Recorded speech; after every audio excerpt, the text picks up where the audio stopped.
Isso aí, pessoal, dando início aqui mais um episódio do programa Hora da Luta. E hoje aqui com a gente, simplesmente o Sensei Humberto Barbosa Júnior, HBJ, que vai contar a sua história. E a HBJ, para quem não sabe, aí foi uma das primeiras academias aqui no Amazonas. Temos muita coisa para conversar naquela verdadeira viagem no tempo. Sensei, muito obrigado aqui pela presença, eu estou honrado. Muita gente já estava falando, e aí, quando é que vai chegar? Veio do Humberto. O Humberto tem muita coisa para contar lá e chegou. Seja bem-vindo aí e a palavra é com o senhor. Rodrigo, eu que agradeço, né? Até porque esse trabalho que você está fazendo é muito importante para o jiu-jitsu, né? De resgatar a história realmente. Como a gente conversou anteriormente, a juventude não conhece a história do jiu-jitsu. Você começou, estão só surfando numa onda que foi construída lá atrás. Então é importante esse teu programa. Fico feliz de estar aqui para contribuir. Eu sempre falo isso, né? Que é a história da galera que pavimentou o caminho para essa galera estar aqui hoje, né? A galera que tá surfando essa onda aí, sempre houve uma galera lá atrás que realmente pagou um dobrado aí, literalmente. Sensei, vou logo perguntar como é que foi a tua história, como é que foi a tua história de início aí no jiu-jitsu, na arte suave. Conta pra gente. Cara, foi interessante a minha história porque eu comecei jiu-jitsu porque tive uma bronca na rua, né? No EA, ali naquela praça ali. Praça do Congresso, né? Ali em frente ao Pinguim. Paquerava uma garota, dois paqueravam, eu e um cara, só que ele era mais velho que eu. E na ocasião ele se deu bem. Né? Eu me senti muito humilhado na situação, não sabia brigar mesmo, não sabia lutar nada. Na época eu jogava bola no Fast Club, jogava futebol, né? Dentro de leite, Aí era futebol só. Aí depois desse dia eu digo, vou procurar uma academia para lutar jiu-jitsu, judô, capoeira, queria procurar uma arte marcial. Não conhecia o jiu-jitsu realmente. E fui atrás, frequentei a academia do Chaga de judô, não gostei, fui lá na capoeira também, não gostei. Fui no Noguchi, no sambão que tinha karatê, gostei mais ou menos, que tinha muito contato. Aí me falaram que tinha uma academia de jiu-jitsu, eu não sabia que era jiu-jitsu, né? Lá no Débora, na Rua Baião, número 13. E eu morava no Dom Pedro, ficava perto. Sim, sim. Entendeu? Aí um belo dia eu cheguei lá. Só que lá no Luiz era o seguinte, toda sexta-feira tinha tal de pancadaria, né? A famosa sexta-feira, sexta-feira. Aí eu fui lá, na sexta-feira à noite, cheguei lá, o pessoal treinando. Conheci o meu primeiro professor e mestre, Luiz Façanha, e o Fernandinho, o Nandinho. São dois irmãos, né? E também estava lá o Jacaúna, o Negão de Humberto, o pessoal da antiga que se reunia para treinar jiu-jitsu, né?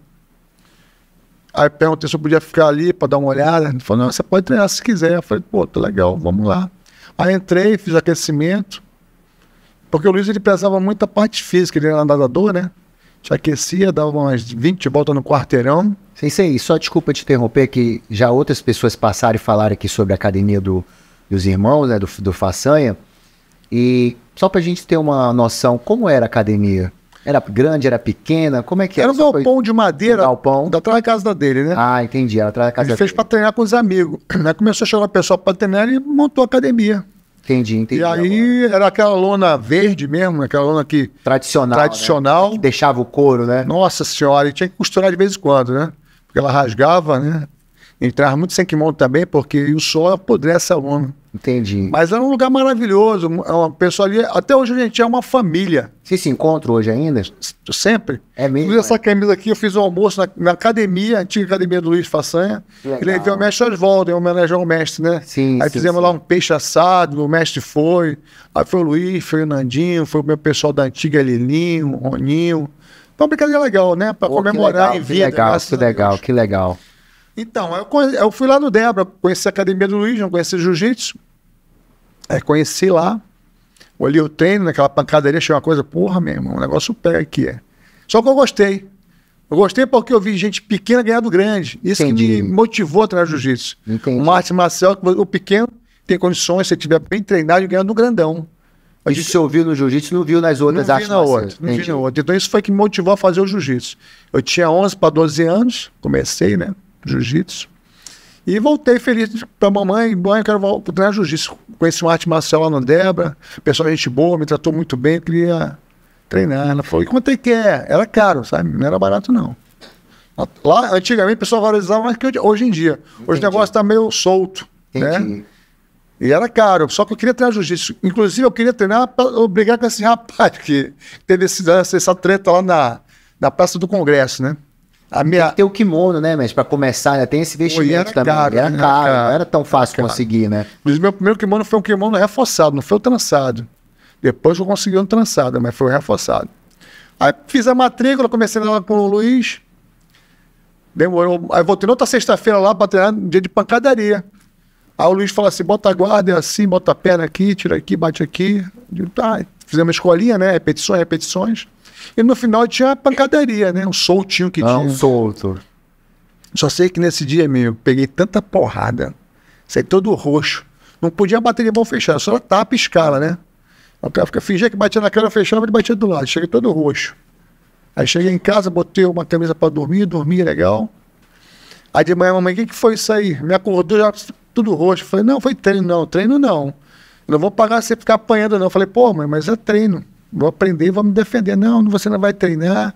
Falei, mãe, eu quero treinar jiu-jitsu. Se você arrumar um jeito de pagar, porque eu não vou pagar com a tua academia.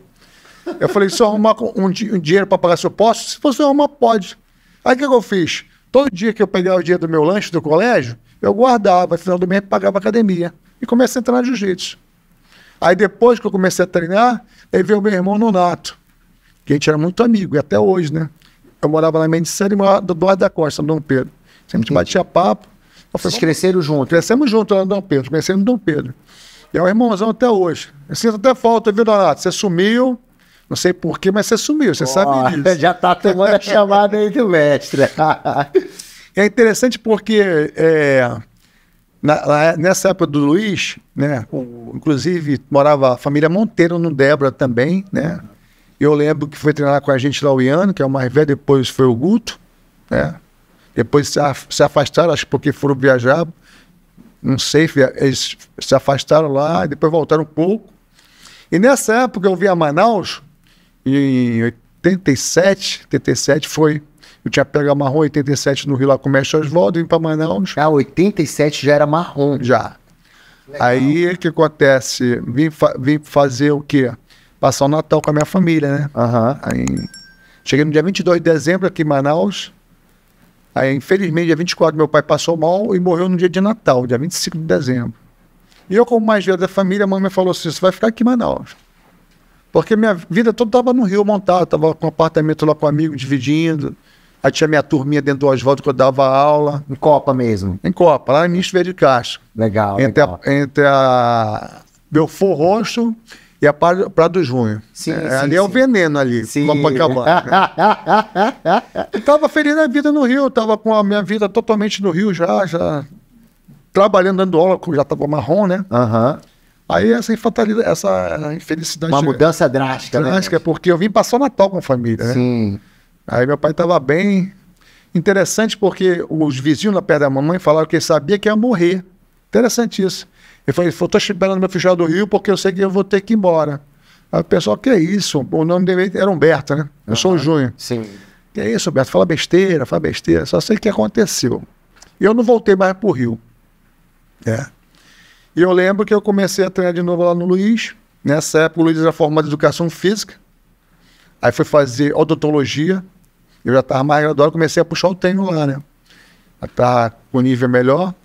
Até porque no Luiz ninguém pegava faixa. Lá no começo, em 77, no Luiz, ele era roxa, o Nandinho era roxa. Eu acho que o Oli também era roxa, o Nilberto, o Jacaúna, eles eram roxa, todo mundo. Eles não podiam graduar, né? Porque tem que ser 2 faixas abaixo. Então, branca, azul e roxo, não podia graduar. Então eu fui de 11 a 16 anos na faixa branca em Manaus. Entendi. Quando eu cheguei no Rio com 16 anos, que eu decidi, né? Eu me formei na escola técnica com 16 anos e falei pro pai e mãe, eu quero ir pro Rio. Mas por que tu quer ir pro Rio? Porque eu tenho família no Rio. Porque eu quero treinar jiu-jitsu. Aqui eu não consigo, eu tô treinando muito, não consigo me graduar, eu quero ir embora pro Rio. Foi uma coisa meio assim, a gente é muito apegado, nossas famílias são 4, a gente é muito colado, né? Aí o pai disse, você quer ir pro Rio? Eu falei, quero, pai. Como é que você vai fazer lá? Eu digo, não sei, eu vou dar meu jeito. Como é que você vai dar o jeito? Eu digo, primeiro eu vou morar na casa do meu tio, né? Meu tio, já conheci o tio aí do Rio antes, né? Conheci meu tio, gente boa, até faleceu. E vou morar no tio, aí que se eu puder me ajudar, eu vou trabalhar lá na academia do mestre. Aí fui pro Rio. Quem me indicou o Rio, na época, foi o próprio Luiz e o Nando, que treinava com o Oswaldo, né? Já foi daqui encaminhado. Encaminhado. Foi bem recebido com o mestre. Até porque eu vejo isso com duas fases. Tem na época que foi criada a federação aqui, em 77, pelo mestre Reison Grace, que estava dando aula em Manaus, né? Reuniu o pessoal da natação, da COG lá, o pessoal que nadava no Rio Negro. O Alho, o Jacaúna, né? O Luiz, Nandinho. O Caco, né? Que Caco. Caco. E o Reis estava em Manaus. Inclusive, o Reis casou, teve uma filha em Manaus. Acho que é a Hanna o nome dela, não lembro, mas faz muito tempo, né? Eu também era meu garoto. E o Reis ficou um tempão aqui dando aula. E foi embora. E já tinha montado a federação em 77. Teve o primeiro evento lá no Militar, no campeonato de jiu-jitsu. E o pessoal ganhou tudo, né? E depois desse campeonato, eles pararam com a federação. Estava encostado desde 77. E o primeiro presidente foi Joaquim Marinho, né? Eu não sabia essa história. Quando eu voltei para Manaus, para morar em Manaus, eu comecei a dar aula no Luiz lá. Aí o Luiz resolveu fechar a academia. Eu comecei a dar aula na Associação Dom Pedro. Eu, pessoa que eu estava dando aula lá no Luiz, migrou todo. Para mim. Comecei a dar aula lá direto. Inclusive, era um galpão grande, né? Não tinha exatamente, treinava em cima do papelão. O negócio era meio sinistro. Então esse aí é o começo da HBJ. É o começo da HBJ. Para quem não conhece a Associação Dom Pedro, fica em frente da Rocana, uma pracinha. Hoje o barracão não existe mais, tem um chapéu do lado de palha, um chapéu lá bonito. É a associação até hoje, né? Mas bem pequeno, reduziram muito, mas começou lá na associação. Entendi. Aí comecei a trabalhar, né? Aí nessa época, em 87, não tinha jiu-jitsu, que tinha parado em 77 na federação, parou, sumiu, né? Eu não sabia de nada. E começamos a dar aula, inclusive nessa época o Monteiro montou a academia dele, a Associação Monteiro, o Paulo Ameba treinava com a gente lá, montou a Barracos, né? E tinha do Ivanzinho no centro, tinha do Nilberto no Japim, e eu lembro que na época o Cássio Façanha, também é lutador de jiu-jitsu, é mestre de jiu-jitsu, ele junto com o Iano montaram uma associação e fizeram um campeonato de jiu-jitsu, foi bacana. Eu participei com a minha equipe, foi legal, foi no Rio Negro, né? Só que eu senti que não estava legal ainda, porque eu vinha do Rio. Sim, isso que eu já ia falar, né? Já voltou com a pós-graduação, podemos dizer assim, né? Isso. Esse tempo todo que tu ficou dando aula lá, né? Eu tinha outra visão de competição, né? E via nos campeonatos lá, a Copa Comp, Light Bolt, né? O Campeonato Carioca de Jiu-Jitsu estadual, da Liga, Niterói, do subúrbio. Então, tinha outra visão de campeonato. E aqui a gente estava começando. Eu trouxe essa experiência, mas senti que o próprio Cássio e o Ian tiveram dificuldade de conseguir patrocínio. Porque eles montaram a associação, né, e não conseguiram tanto. Eu trouxe essa experiência do Rio de campeonato de ver, não de fazer, ver, e conversava muito com o pessoal, né, sempre fui entrosado com o pessoal e trouxe essa ideia. Aí depois desse evento do Rio Negro, lá, o Amazonense, eu fui atrás dessa federação, porque eu era aluno do Luiz, do Nandinho, né, ele falou, rapaz, já existe a federação. Eu digo, existe. Foi atrás do registro dela. Eu fui atrás, né? Como é que eu posso resgatar esse aí, Luiz? Cara, tô procurando o Roberto Caminha, que ele tem todos os documentos lá. Roberto Caminha. Eu peguei o estatuto, batemos um papo longo, eu gosto muito do Roberto, um cara bem inteligente, né? Amo jiu-jitsu, amo esporte. E me orientou, ó, tá aqui a federação, tá parada desde 67, fizemos um evento lá no Militar e de lá parou. Aí você tem que reativar para poder começar a trabalhar. Aí eu li o estatuto lá, o primeiro presidente foi o Joaquim Marinho, aquele repórter, né? Sim. Na verdade, eu passei o Reison Grace, que estava aqui. O Reison não quis. Porque no mesmo ano montou a Federação do Rio. Tinha a do Hélio antiga e montou a do Robson. Sim. Né? No final do Robson, que faleceu agora, o grande mestre Robson. Aí o que acontece? O Reis, não sei porque o irmão estava montando lá no Rio, né? Ele não queria ser presidente. E tinha que fazer para fazer o evento. Aí botaram o Joaquim Marinho, né? Joaquim Marinho. Andava com a galera, ia da área da mídia. E foi legal. Eu não participei desse evento lá no Militar, não. Ainda era garoto, estava começando. E fui atrás do documento e peguei. Botei debaixo do braço. Vai lá mesmo, vai pra guerra. Eu fui pra guerra. Aí procura o chinelinho. Conselho Estadual de Esporte, lá no Vivaldão. Chinelinho, e aí? E aí o quê? Eu quero abrir isso aí, que eu quero começar a trabalhar com jiu-jitsu. Estou com academia, eu tenho certeza se eu começar a agitar a federação, porque antigamente a minha academia a gente lutava de judô. Meus alunos lutavam judô, porque não tinha competição. Entendi. Entendeu? Depois teve a do Cássio. Foi legal, eu gostei. Aí ali nessa competição tu viu, pô, eu posso fazer. Posso fazer, posso ganhar muito dinheiro, e ganhei muito dinheiro, né? Entendi. Na época, depois que eu montei a federação, eu cheguei a ter 200 e poucos alunos. Na minha academia, eu dava aula de madrugada. Pô, isso aí, esse número de alunos nessa época era um negócio bem surreal. R$100. Ganhei muito dinheiro, graças a Deus, casei, tive minhas filhas e vivo até hoje do jiu-jitsu, né? Só como mestre hoje em dia, né? Seminário, palestra, às vezes eu cobro, às vezes não cobro. Entendi. Às vezes eu roubo a viagem, hospedagem, a gente tem que passar isso, né? Não pode morrer. Sim, Mas um vídeo do jiu-jitsu.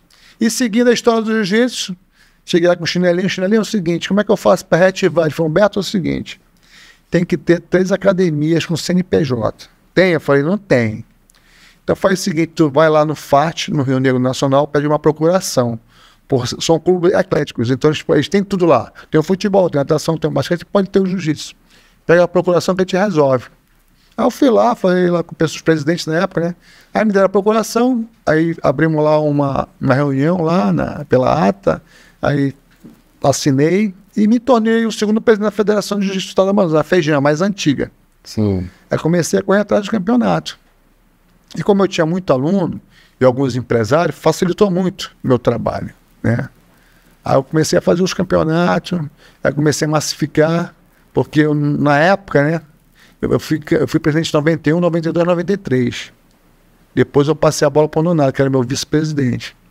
Aí nesses 3 anos, para mim foi excelente, porque eu ganhei muito aluno, porque eu estava na frente do jiu-jitsu, e massifiquei, porque o aluno ele pagava a inscrição do campeonato, e ganhava a camisa do evento. Isso ele divulgava no shopping, as festas, porque eu fazia camisa bonita, né? Sim, sim. E era sempre era o jovem naquela época ali, lutador, gostava muito de ter essas camisas do campeonato. Gosta, né? até hoje, gosta até hoje. Aí saía do shopping ali, o domingo, pô, lutou, como é que foi? Pô, tu lutou. Sempre havia essa troca de ideia, né? Inclusive, esses campeonatos aí que você tá falando dessa época da federação, era no CIEC, né? Cara, começou meus campeonatos. Fui alguns no CIEC essa época aí. Primeiro eu fiz lá no René Monteiro, até porque não podia pagar, não tinha dinheiro ainda, né? Uhum. Depois comecei a capitalizar. Porque era o seguinte, na minha época, por exemplo, você era competidor. Se você usasse uma bandeira de uma empresa, você pagava como competidor patrocinado. Sim, sim. Tipo assim, R$50. Se tivesse 2 bandeiras, 2 empresas, era R$100. 3 bandeiras, 150. 4 bandeiras, 200. Quem pagava realmente era a empresa, não você. Em compensação, quem não pagava como patrocinador cobrava baratinho, para ter bastante gente, né? Para compensar na parte contábil.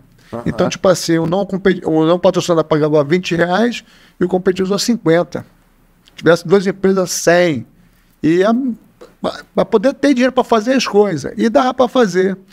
Porque na época eu levei o pessoal para disputar o campeonato do Mameluque no Rio de Janeiro, lá, uma equipe de Manaus.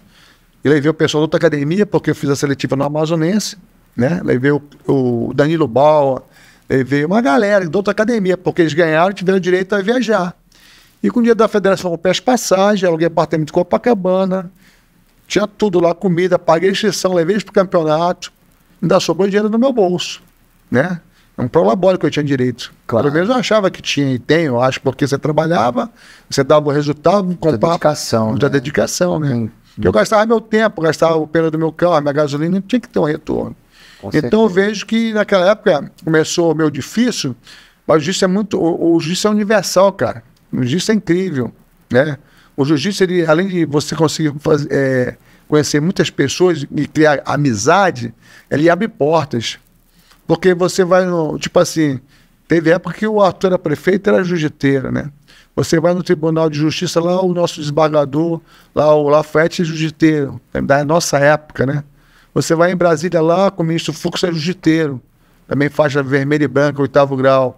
Então, realmente, ele abre portas, é um esporte de elite. A pessoa tem que entender isso, né?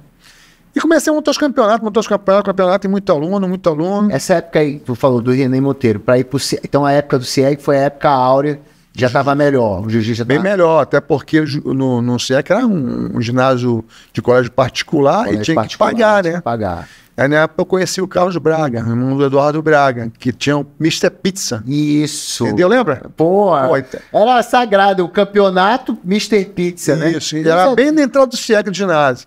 Eu fiz uma parceria, digo, eu preciso pagar o ginásio aí, como é que a gente faz? Você tem como ajudar?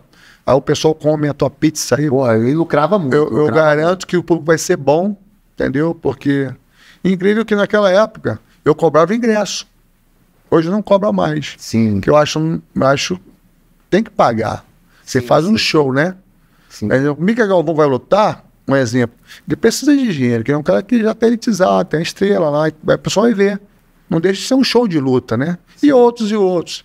E eu acho que hoje em dia a gente está pecando aqui, ainda não está dinheiro dos faixas pretas, né?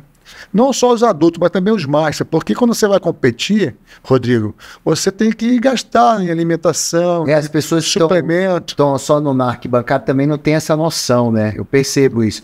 Uma preparação hoje de um atleta se jogando bem por baixo, ele não gasta menos de 2.000, 3.000, fácil. Se eu colocar aí as coisas, a alimentação, o tempo, a fisioterapia, o personal trainer, pagamento. Porque o atleta de ponta, na nossa época não tinha atleta, o mestre era tudo, né?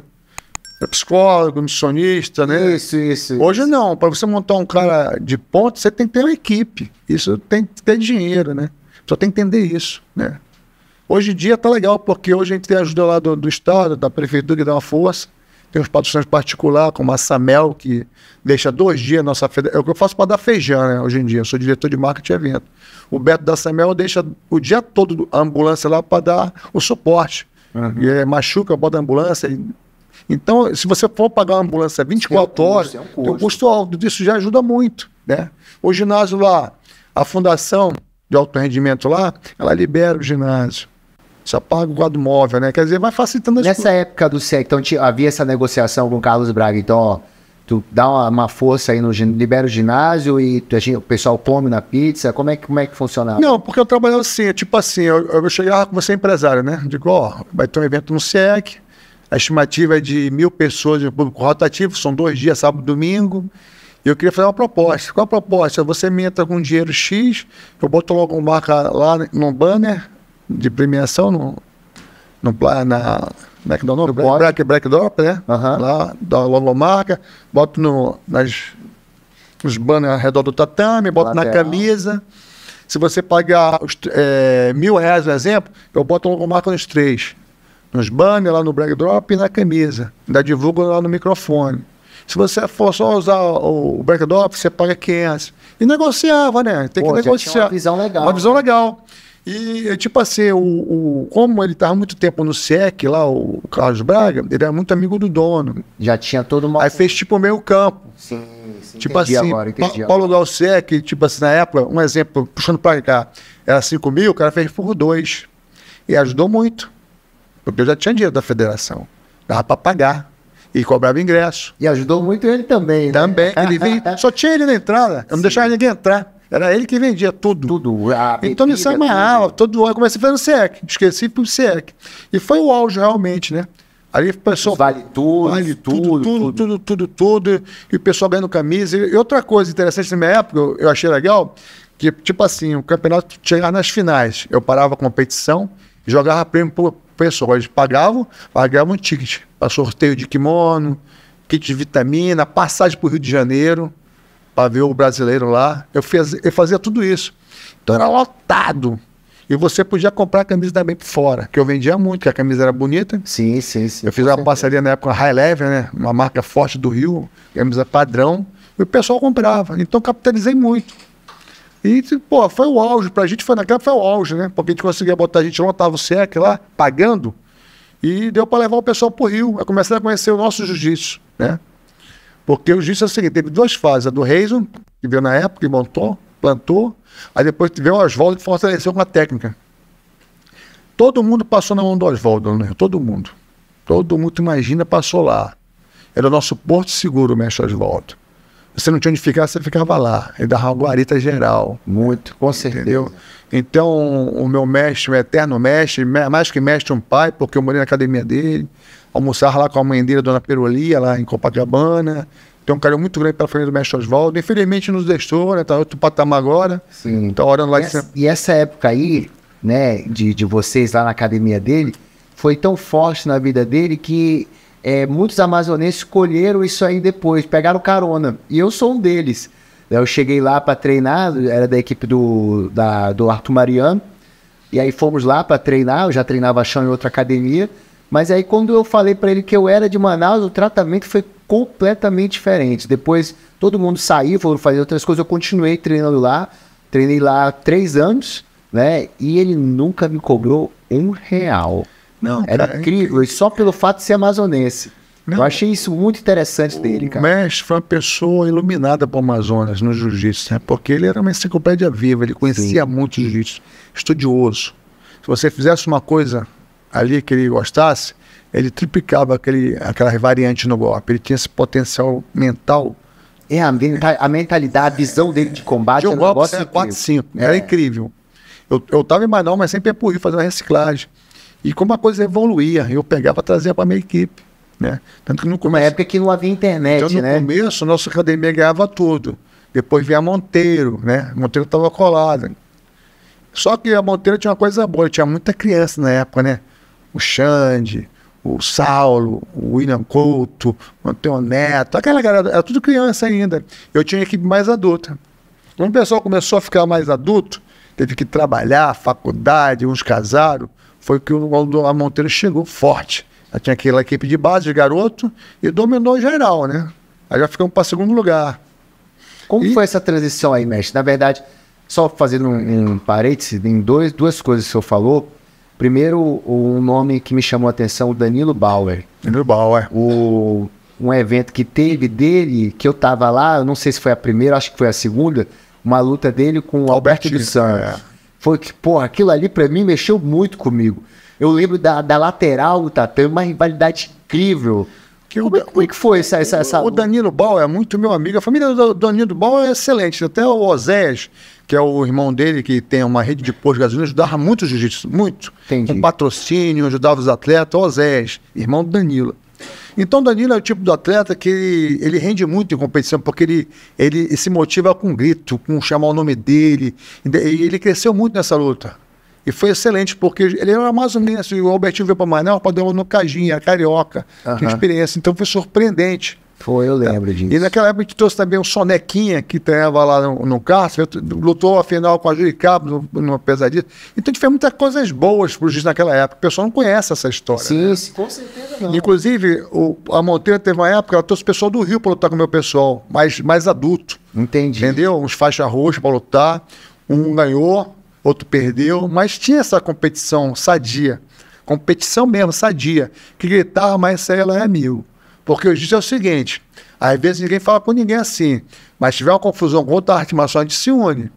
Que na época aconteceu com a luta livre, né? Tinha aquela rivalidade, nós unimos para treinar o pessoal, né? O pessoal da Monteiro lá treinava lá e foram lá, representaram bem o jiu-jitsu. Aí teve o Luiz Pinto, né? O Luiz é um grande lutador de MMA da antiga. Fez também, representou o jiu-jitsu. Lilinho, Jorge William também lutou lá pela MMA. E era MMA mesmo. Vale era só tudo mesmo, vale tudo, mão limpa. Sangue, sangue, sangue. Com certeza. Então, essa história não pode morrer, viu, Rodrigo? Essa história, aí você vê hoje em dia luvinha, com regra, tudo bem. Você protege o atleta que tá certo. Sim. Mas a gente começou lá atrás. Lá atrás, bem atrás. Temos grandes lutadores aqui do jiu-jitsu, como Gula, como Bedida. O pessoal que vestia a camisa do jiu-jitsu ia pra porrada. Entendeu? Conhecer aquela base. Porque qualquer esporte, se você não souber a base bem, você não evolui. Sim. Eu tô dando uma minha academia, a pessoa, mestre, birimbolo. O birimbolo é bom, mas se você souber matar o birimbolo, não tem como ele ficar girando. Então, se você fizer uma beabá certinho, uma luta colada, não dá espaço para dar birimbolo. Que é basicamente o que o Roger Gracie faz, né? O Roger faz o básico. O básico. Passa bem uma guarda, chega do lado, monta, estrangula, acabou. A bola. Imagina aquela pressão do Roger, né? Sim. Ele é estilo Rickson, né? Rickson fazia, acho que até hoje o Rickson faz aquela passadinha do ombro. E faz bem, que ninguém pega tempo. Chega do lado, pá, monta, pescoço, finaliza. Então a base é importante. Nós tivemos uma base muito forte aqui com o Luiz, com o Nandinho, que já era aluno do mestre Osvaldo. Depois eu fui pro Rio. Interessante a minha ida pro Rio, viu, Rodrigo? Quando eu decidi ir pro Rio, eu tava lá no Luiz. Eu falei, pessoal, na época era eu, Nonato, Falabella, Beethoven, Sergião, o Guto, Iano, o Nicolas, que morava quase na frente da casa do mestre Luiz. O Falabella morava na esquina, então era tudo ali perto, né? Então a gente era muita família.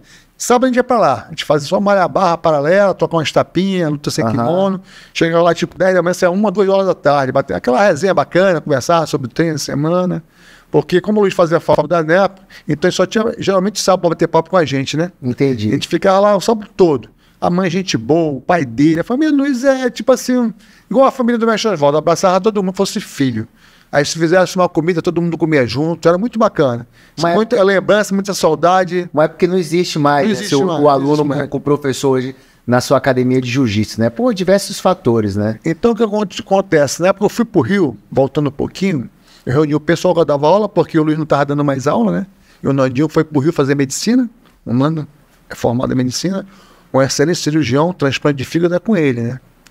E é muito amigo nosso. Até hoje, o pessoal da antiga, Nandinho, Luiz, Ali, Jacaúna, Alfredo, a gente se fala, eu faço graduação, eles vão prestigiar lá, eu faço homenagem para eles, tem que homenagear em vida, né, Rodrigo? Depois que morre fica difícil. Com certeza, com certeza. Então, a rapaziada, na realidade era eu e o Nonato do Luiz, né? A gente era muito colado, a gente andava muito junto, eu e o Nonato. Inclusive, meu primeiro carro que eu tive, um Fusca Nonato, que me vendeu. Foi. Eu paguei, tipo assim, R$50 todos os meses. Ele tinha lá e me vendeu. Meu primeiro Fusca, né? Que a gente tem uma amizade muito boa. Ele já tinha um Fusca dele, aí teve um Fusca para ele trabalhar na Sul América Seguro, pintou um Fusca lá. Eu precisava de carro, eu estava formando educação física também, forma de educação física. Eu te vendo, quanto é que é? Tanto? Eu falei, eu quero. Aí todo mês eu dava uma pontinha que tem o carro. Que legal, que legal. Então a amizade é muito forte. Eu falei, lá, assim, vou pro Rio. Vou pro Rio trazer conhecimento pra gente. Isso eu com 16 anos, né? Tá. Que a gente puxava o tempo, a gente passava o dia no Luiz. A gente tinha mais tempo. E, mestre, tá, o pessoal mais novo que está nos vendo aqui agora, essa tua decisão de ter ido para o Rio para buscar conhecimento. É preciso a gente abrir um parênteses, que fica difícil para eles entenderem hoje, né? Na hora que você quer buscar alguma coisa, é só você clicar aqui no celular, tem acesso aí a diversos vídeos, seminários, tudo. Nessa época, só indo na fonte. Na fonte, né? Para ir. Então, essa tua ida, não é tá falando assim, mas não foi tão simples, né? Precisa se organizar. Não era tão simples, a passagem, você ficava longe da família. Um telefonema do Rio para Manaus custava dinheiro. Eu só telefonava dia de domingo. Isso, dia mais barato. A cara, ligar durante a semana, no horário de meio-dia, era um absurdo. Você tinha um cartão, comia tudo muito rápido. Era ia para aquelas cabines lá, que tinha aquelas cabines, né, para você ligar para fora. Era rápido, era rápido. Era muita carta, né? Pô, quando chegava a carta da minha mãe, meu irmão, era muito bom do meu pai, mandava carta. Então, tu falou que com 16 anos, né? Pô, uma mudança muito drástica na vida. Manaus, Rio de Janeiro, com 16 anos. Como é que foi essa tua aceitação dos teus pais? Como é que tu chegou? Convenceu eles a te deixarem? Eu fui um ano antes pro Rio, com 15 anos, que eu passei e fui conhecer o Rio. Eu tenho muita família no Rio, né? Tem no subúrbio, tem Niterói, tem na Barra, tem Copacabana, e fui conhecer o Rio. E na primeira academia que eu dei foi o Carson Grace, ficava perto da minha tia. Fui lá conhecer a academia do Carson Grace, na Figueiredo de Magalhães. Inclusive, na época, o Carlinho Grace, que é na confederação, dava aula junto com o Carson. Tinha um horário que ele dava aula. Eu treinei um mês lá. O Carson era mais reservado. Outro pessoal era garoto, não treinava com ele. Não treinei com o Carson, treinei com o Carlinho Grace. Fui lá, treinei. O nome era Carson Grace? Sempre foi Carson Grace. Carson Grace e o Carlinhos dava aula nessa época. Entendi. Aí o que acontece? Voltei para Manaus, falei com o Luiz, fui lá no Carso, aprendi umas posições, e pô, legal, pá. Inclusive o Luiz, eu também treinava no Carso. Treinaram no Carso. Depois conheci o Oswaldo, é outro tratamento, você se sente mais em casa, entendeu? Sim. Outra guarita. Então, ele falou, faz assim, quando tu voltar pro Rio, que eu falei, eu vou me formar ano que vem, Luiz, 16 anos, provavelmente 16 anos. Eu vou embora treinando no jiu-jitsu no Rio. Então tu vai pro Oswaldo. Foi bom, não conheci. Oswaldo é Oswaldo, você vai conhecer o Oswaldo, mestre Oswaldo. Porque o mestre Oswaldo, ele deu aula na academia do Carson, lá dos Grace, por aquele Grace que morreu de Azadel, o Hollis Grace. Então ele dava aula pro Hollis, de judô. Sim. Judô, porque o mestre Oswaldo foi campeão sul-americano de judô. Já era na academia do Bedi, né, do mestre. Ele treinou na Kodokan, ganhou o Pan-Americano, foi um tempo na Kodokan. Inclusive a base dele, o judô tem uma base muito forte de chão. Sim. Em cima dessa base, o mestre Oswaldo desenvolveu outro tipo de jiu-jitsu. E é totalmente diferenciado o jiu-jitsu dele, né, cara? Quando você vê os alunos dele da raiz mesmo, você já identifica. Por exemplo, só para não te cortar, Rodrigo, não, pode cortar. O mestre Hélio Grace, a família Grace, tem o jiu-jitsu Grace. Sim. Depois do mestre Coma, né? Apareceu a família Grace lá no Belém. Então, criaram o método de alavanca, muito bom, tá? Que evoluiu muito o jiu-jitsu na época, né? Mas quando chegou com o Oswaldo, ele começou a fazer outro tipo de ataque. Armlock escalado, que não tinha. A gente dava armlock normal, muito solto. escalado, as variantes, começou a criar umas coisas boas. Incrível que o Oswaldo fazia lá atrás, crossfit, ninguém sabia que era crossfit. Sim, o famoso treino da ladeira, né? Tudo. Manta, circuito. Carga. Então, ele era um cara na frente do tempo dele. Essa parte da preparação física, com certeza. Tanto que inclusive... Paulo Caruso, né? Eu tenho que registrar aqui, o Sérgio Penha, que é o 01 do mestre Oswaldo, que hoje mora nos Estados Unidos, acho que em Las Vegas, dá aula lá, ele passou um tempo em Manaus. Ele passou um tempo e ajudou muito os do Amazonas, porque ele já era muito bom na época, ele fez um concurso incrível, que ele estava ganhando bem, o Riggs desequilibrou e finalizou, já faltava pouco tempo para ele ganhar do Riggs, só que depois se ele ganhasse do Riggs ia pegar o Rollins, era o melhor, Entendi. né? Mas ele foi um espantoso, porque... O famoso 100 quilos, né? O Sérgio Penha, ele passou da faixa roxa para preta, ele ganhava tudo, finalizava todo mundo. E o pessoal falou assim, o que o mestre me passou, Oswaldo, que o mestre chegou, esse rapaz precisa pegar a faixa preta, ele está muito bom. Aí o mestre passou ele para preta, da roxa para preta, o Sérgio Penha. E ganhou tudo. Eu acho, na visão de treinador, porque eu me formei em educação física, né? Fisiologia, psicologia, essas coisas todas. E se ele amadurecesse mais na onça, seria outro Sérgio Penha. Ele é muito bom, muito forte até hoje, né? 100 quilos, você batia só com 100 quilos dele. Isso, ele tem um famoso 100 quilos, né? E passou um tempo em Manaus, ensinou muito lá no Luiz. Eu quero registrar porque muita gente não sabe disso. Porque ele fez já é brevet de piloto, né? Sim. Ele tem que vir para Manaus fazer aquelas voo. Hora de voo, né? Para poder, depois se tornou piloto. Acho que foi da época da Vale, depois foi fazer o voo internacional. E largou tudo para aula de jiu-jitsu. Porque a alma dele é de jiu-jitsu. Entendeu? Então isso tem que registrar, porque muita gente não sabe como você sabe, essa passagem do Sérgio Penha, que é a escola Oswaldo Alves também, né? Tipo assim, quando o Guto e o Iano foram pro Rio, eles foram para Gracie Maitá, outra escola. Gracie Barra, outra escola. Carson Gracie, outra escola. Mas tudo é jiu-jitsu. Tudo é jiu-jitsu. A minha aula hoje em dia é old school. Sabe por que eu desculpo? Porque eu vejo faixa preta que não sabe, cara. Ele encaixa assim por intuito. Mas não sabe por que tem que trocar uma pegada, como você... Porque tem o jiu-jitsu normal e tem o jiu-jitsu invisível, que a pessoa não conhece. Exatamente. E tem que você faz uma coisa para pegar na segunda e na terceira, e a pessoa não percebe isso. Isso é técnica, né? Eu acho incrível, vou dar seminário, já dei seminário na Bahia, Belém, Maranhão, em Curitiba, em vários estados do Brasil, e aí você vai dar uma aula para faixa preta, um seminário, aí vamos fazer aquecimento. Você manda a faixa preta dar um rolamento e não sabe dar um rolamento.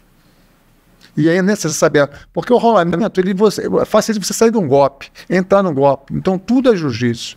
E o pessoal não entende isso. Ele quer chegar na academia, botar o que, mas vamos dar uma rolinha aí, vai se dar uma rolinha, você não evolui. É um bom faixa preta, é um bom faixa preta, que luta bem, mas não evolui. Se você for mostrar para ele dar uma aula, você vai construir uma aula de jiu-jitsu. Então, faixa preta bom, competidor. E nós temos também faixa preta que não é competidor, é ruim, mas um excelente professor. Um excelente professor. Então tem essa história, né?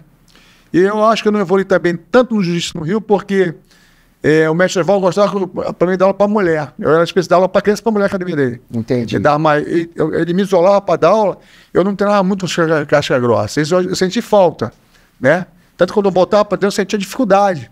Então ficava direcionado mais para essa parte. Porque eu tinha habilidade para dar aula. Ele identificou essa tua habilidade, né? Porque eu ficava colado. Ele falou, Berta, a partir de amanhã você vai lá dar aula comigo particular pro Bahia, que era um aluno dele particular. 5 da manhã lá na Barão de Ipanema. Me espera lá, senão eu estava lá. O mestre decide, pegava o carro e lá pro Leblon. Dava aula lá, meu irmão, 5 da mão em jejum, tomando queda do cara. Era judoca do Flamengo, queda. Mas, em compensação, o mestre ensinava coisas na academia e aprendia. Sim. Fazia de opa, isso eu não sei, aprendi. E fui aprendendo. Um garoto de Manaus, isso aí era ótimo, né? Podendo pagar aula particular, para mim foi excelente, entendeu? E ele sabia disso, com certeza. Ele sabia, porque eu vivia só no Rio, né, Rodrigo? A academia do mestre Oswaldo, ela é comercial, ela é só comercial, né? Então ela fecha 10 horas, sobe no outro dia. Sim. E final de semana não abre, fica fechado o prédio. Exatamente. Entendeu? Então eu ficava trancado lá. Às vezes comecei a fazer amizade com o pessoal, Paulo Caruso, Fabrício. E tu morava na academia? Morava na academia. Cara, mas no começo eu morei na casa do meu tio, lá na Gávea. Mas quanto tempo tu morou na academia do mestre Oswaldo? Cara, no meu tio eu morei só 1 ano. Não, no mestre Oswaldo. O resto, 10 anos. 10 anos lá. Daí não, porque No finalzinho eu conheci o mestre... ministro com a Belfor Roxo, né? Ministro de Belfor Roxo, compadre dos Isso. Bem em frente tem um ponto de ônibus que vai pra lá pro Vasco da Gama. E aí tu tinha nessa idade, aí qual é a tua idade? 16 para 17. Então tu realmente foi pós-graduado na vida ali. O que o José fala é verdade, não é mentira que ele passou, e muita gente passou também isso, né? Mas com sonho, né? Realizado. Sim. Eu como mestre, ele como lutador de MMA, né? Deu certo, ele aproveitou a oportunidade lá com o André Pederneiras, que é amigo nosso também, né? Da Nova União. Eu fico feliz em ver os amazes progredir, tipo o Rodrigo Pinheiro, Daniel Pinheiro, o Bibiano. Bibiano, né? O Bibiano sensacional. O Saulo, como do Instituto, junto com o irmão. Né? Quer dizer, nós temos muita força no mundo do jiu-jitsu. Nós temos muita força, né? E a gente precisa saber disso. Começou lá atrás, lá com a HBJ, com a Monteiro, com a Barracos, com a galera da antiga mesmo. Então, tipo, tirando a Monteiro, né? Todos ali estão NV, Barraco, todos vieram do Mestre Osvaldo, com a linhagem do Mestre Osvaldo? É isso? Com certeza, é isso. Entendi. Até porque o Ivanzinho, que já faleceu, ele dava aula na Samurai de Jiu-Jitsu. Eu não sei quem foi o mestre dele, acho que foi o pessoal do Nordeste, né? Era outro segmento. Entendi. Mas a única árvore que ramificou em Manaus foi a do Mestre Osvaldo, assim. Por exemplo, você vê agora a Nova União, que é o Nonato, o Osvaldo começou no Luiz, né? O Paulo Coelho, que agora é Grace, começou na HBJ. Ele falou isso aqui. O Ajuricaba, que era HBJ, montou a academia dele. Então ramificou do Luiz e do Nandinho, né? Teve o Ajuricaba, ele era teu aluno ou aluno do Mestre Osvaldo? Como é que foi? Vocês são mesma idade ou não? Não, o Ajuricaba foi o seguinte, o Ajuricaba ele chegou para treinar comigo, ele já estava acabando a fase de natação, que é curta, né? Sim. E que sempre gostou de esporte, né? Mas chegou, na idade ele estava querendo perder peso. E meu treinamento sempre foi forte. Até porque eu tinha conhecimento de educação física, eu botava em prática com meus alunos, né? Circuito, intervalo treino, aquelas coisas, pique, carga, e fazia tudo. E ele gostava disso, ele já fazia lá no Olímpico. E se identificou, mas você vai comigo para treinar. Muita gente não sabe que foi o primeiro campeão brasileiro lá no Rio. Ganhou do Flecha, do Carson Grace, numa final lá muito legal, ele ganhou, foi campeão. E nisso, incrível como é que... Finado, mas meu irmão, né, meu amigo, foi meu aluno, ele saiu da academia com faixa roxa. Né? Depois que ele ganhou o brasileiro, ele saiu da minha academia. Acho que tem nada a ver explicar, até porque tem que ser explicado. Na época eu era presidente da federação.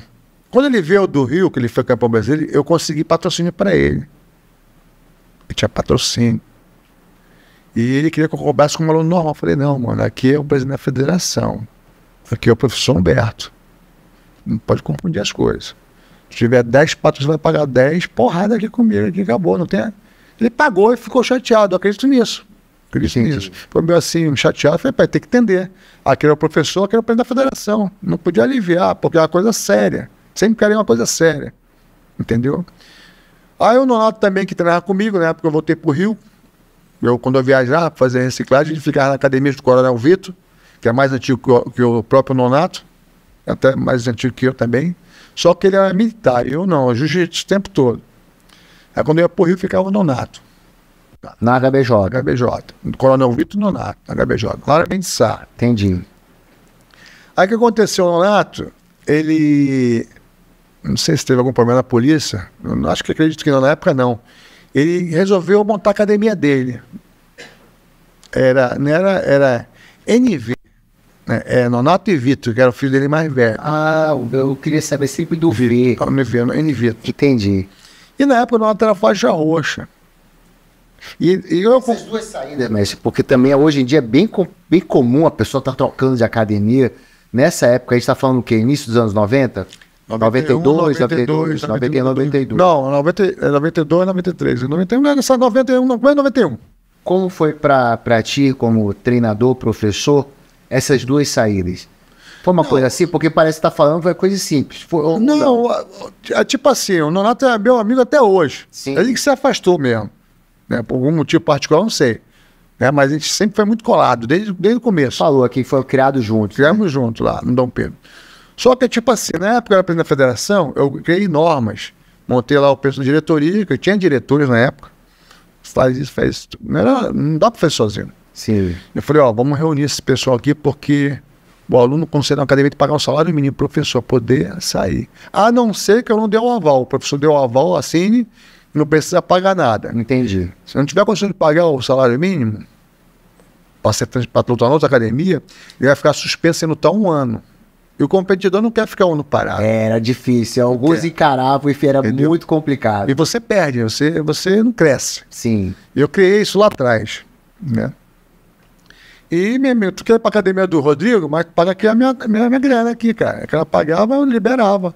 E a federação só liberava quando pagava. Entendi. Ou então passava 1 ano sem competir. Lá Essas duas opções. Na minha época de presidente. Depois mudou tudo, né? Fora também, né, a situação no meio da luta, do jiu-jitsu, daí que não era bem visto, né? Aí o que acontece? Ele saía... Eu vejo assim, meu treinador me ajudava muito. Eu viajava, ficava com o Coronel Vitor, ele revezando lá, a gente era garoto, e eu ia pro Rio, treinar, né, aprender coisas novas, evoluir. Aí quando eu voltava, eu assumia e ficava tendo todo mundo junto. Só que eu acredito o seguinte, hoje, ou na época, o Nonato era policial civil, acho que ele aposentou, né? Porque aposentar mais novo, né, tem menos anos de... E ele casou e já tinha 2 filhas antes e teve o Vitor no outro casamento. Eu penso dessa forma. Ele pode falar o que aconteceu, eu não sei. Porque ele resolveu sair da academia para a academia dele, NV. Nonato e Vitor. E eu fiz uma coisa interessante. Eu tinha muito aluno. Muito aluno. Humberto queria abrir minha academia. Como é que eu faço? Eu falei, meu irmão, quer abrir a árvore, eu te dou maior força. Entendeu? E nessa época eu baixei lá uma norma na federação, lá assim, uma norma não, tipo uma lei que não podia faixa roxa da aula. Entendi. Marrom pra cima.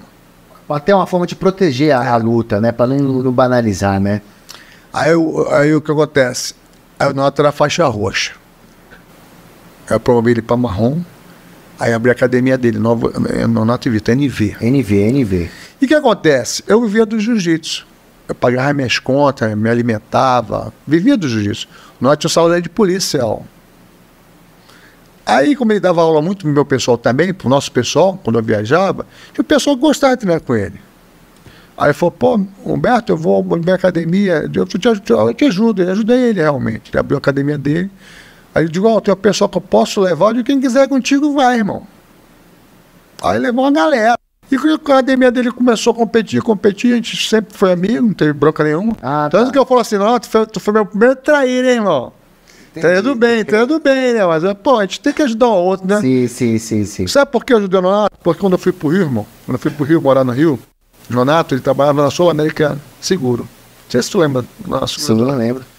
E o ticket de refeição dele, ele mandava pra mim comer no Rio. Então a gente não esquece essas coisas. Né? Com certeza, gratidão, né, mestre? Fora que ele rateava o dinheiro com o pessoal e mandava também pra mim o dinheiro. Então, pô, é um irmãozão. O que eu sou hoje, ele me ajudou muito. Entendeu? Então, digo na hora que ele precisou, eu digo, não, pode ir, mano. Tanto depois que eu larguei a federação, ele era meu vice-presidente, ele assumiu. Mestre, e tu era o presidente da federação na época que teve o famoso Vale Tudo no CIEC, né? Desafio Jiu-Jitsu Kung Fu, toda aquela atmosfera, o ginásio do CIEC lotado. Já entrevistei o Júnior Cardoso, o Paulo Coelho, o Guto, cada um deu a sua opinião sobre aquela noite. Fala um pouquinho pra gente aí sobre essa noite aí tão marcante aí no Jiu-Jitsu amazonense. Na realidade marcou muito mesmo, até porque o mestre Osvaldo conseguiu trazer o Marco Rua para representar o Jiu-Jitsu, foi importante, até porque tinha uma confusão lá no Rio, que ele era da luta livre, mas era do Jiu-Jitsu também, né? Então foi legal para essa parte, mas o mais importante também é que foi a credibilidade do Jiu-Jitsu, porque teve luta lá de Taekwondo, Kung Fu, e todos nós ganhamos. E né, o Jiu-Jitsu ganhou no amazonense. E isso foi um up, né, nas academias, muito aluno, isso foi importante. Ginásio lotado, né? O prefeito era Arthur Neto, deu maior força. Tava lá também, tava, né? Tava lá. Alegria, Arthur, a mulher. Isso, bem na frente. E não sei se você lembra que desabou, né? Foi cômico, né? Mas foi todo mundo feliz. Isso foi campeão. Vários lutadores de outras academias, não só da HBJ, que ele era HBJ, né? O Marco Rua é do Osvaldo. E todo mundo foi feliz, acho que foi um grande evento. Vai ficar marcado na história do jiu-jitsu amazonense. Teve a luta do Lilinho contra o cara era gigante, monstro, né? Foi tipo assim, um absoluto, né? Porque não era do mesmo peso. Mas o Lilinho era muito técnico, né? Rapidinho ele conseguiu encaixar um golpe e finalizou o cara no murro. Agora, me conta uma coisa. Esses eventos eram, tipo, era comum ter o campeonato de jiu-jitsu e depois um evento como esse, uma luta, né? E aí, tipo, tu consegue lembrar da época, se essa época era a primeira Copa Oswaldo Alves, segunda Copa Oswaldo Alves? Como é que foi isso aí? Porque já estamos aí, qual o número da Copa Oswaldo Alves hoje, você sabe? 30ª. E a garotada que tá lutando nem imagina, né? Eu tenho né, cara? Rodrigo, eu tenho um cartaz da época. Da primeira Da Copa, primeira e da segunda. primeira e da segunda, né, Isso. cara? Da segunda Conta e da pra gente aí um terceira. pouco aí. Que na realidade, quando eu voltei para Manaus, né? Eu treinava no Mestre Oswaldo e eu queria fazer uma coisa de gratidão por ele, né? Entendi. Então foi tua a ideia da Copa Tive a Oswaldo. oportunidade como presidente de lançar a Copa Oswaldo Alves, hoje a mais antiga do Brasil e do mundo, né? Tem Olha 30 e só. poucos anos já de evento Oswaldo Alves e vai seguir até o final, porque o mestre foi embora, mas ficaram aqui o legado dele, né? Os alunos dele e vão manter esse trabalho. Com certeza vai ser uma competição tradicionalíssima na nossa cidade, né, cara? E o Oswaldo, ele abriu a porta, né? Conheceu o prefeito, conhecia ali todo mundo, foi bom, foi desembargador, foi uma galera lá. Foi bom pro jiu-jitsu, porque antes o jiu-jitsu era muito descriminalizado, né? Depois desse dia não, começou um lance mais profissional. Porque lá atrás, quando tinha aquela luta de vale tudo, tinha muita confusão, né? Tiroteio, aquelas coisas todas. E nesse evento todo mundo ganhou, desabou o ringue, mas não teve confusão nenhuma. Foi. E depois foi comemorar e foi um sucesso, tem que ficar marcado na história mesmo. Né? Até porque, guerreiro por guerreiro, a gente é guerreiro também, né? Só Rio, São Paulo, não. Naquela noite realmente mostrou que os amazonenses estavam literalmente ligados aí no movimento, já prontos para guerrear contra qualquer um. E várias artes marciais, né? Sim, Foi um sim. vale tudo legal, não foi só karatê, foi kung fu, foi taekwondo, entendeu? Foi legal. Até hoje eu lembro. De vez em quando eu tenho umas fitas lá, se quiser depois te passo lá, da luta, né? Das lutas. Das né? lutas, tem que ficar. Tem sim, tem.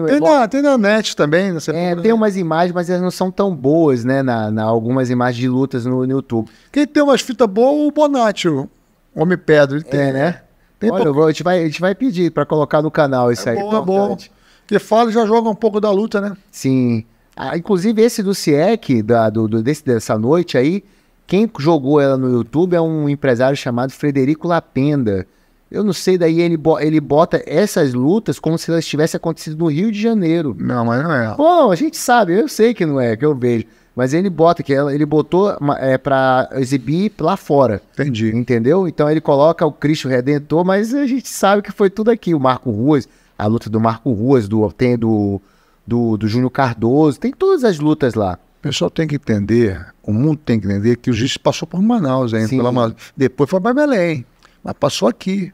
Durante um tempo a gente foi o segundo polo. Lá né, cara? atrás no Muito tempo. Politeama, que teve aquela luta de circo, né? Também aqui em Manaus, já existia esse confronto. Começou aqui, depois quando foi para Belém, residenciou lá e ficou um aluno dele aqui. E continuou até hoje. Eu lembro quando eu comecei jiu-jitsu, também tinha jiu-jitsu numa academia ali, uma sauna, ali na 7 de setembro. Sempre tinha para lá, né?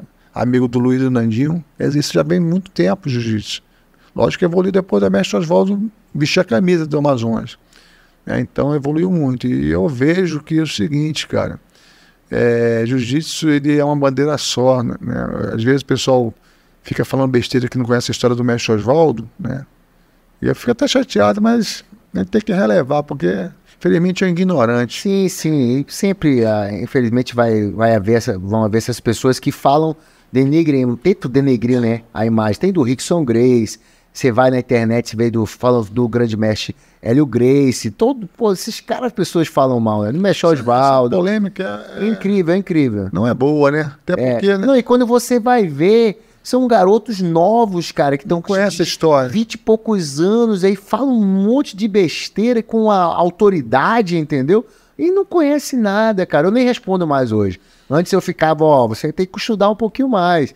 Aí não tá batendo o que você tá falando. Eu não fico respondo chateado, mas eu me controlo, até porque já tô com a idade, né, cara? 58 anos já vivi muito, graças a Deus. Eu comecei a dar aula de jiu-jitsu muito cedo, eu tenho 36 anos na minha academia dando aula, né? Hoje eu sou mestre de jiu-jitsu, 8º grau. Peguei esse grau com o mestre Oswaldo lá em Copacabana, na academia do mestre, né? Que legal, a Meca, né? Então, depois da vermelha e branca, só falta vermelha para mim, fim de carreira, e vai ficar meu legado aí, meus alunos, minha história.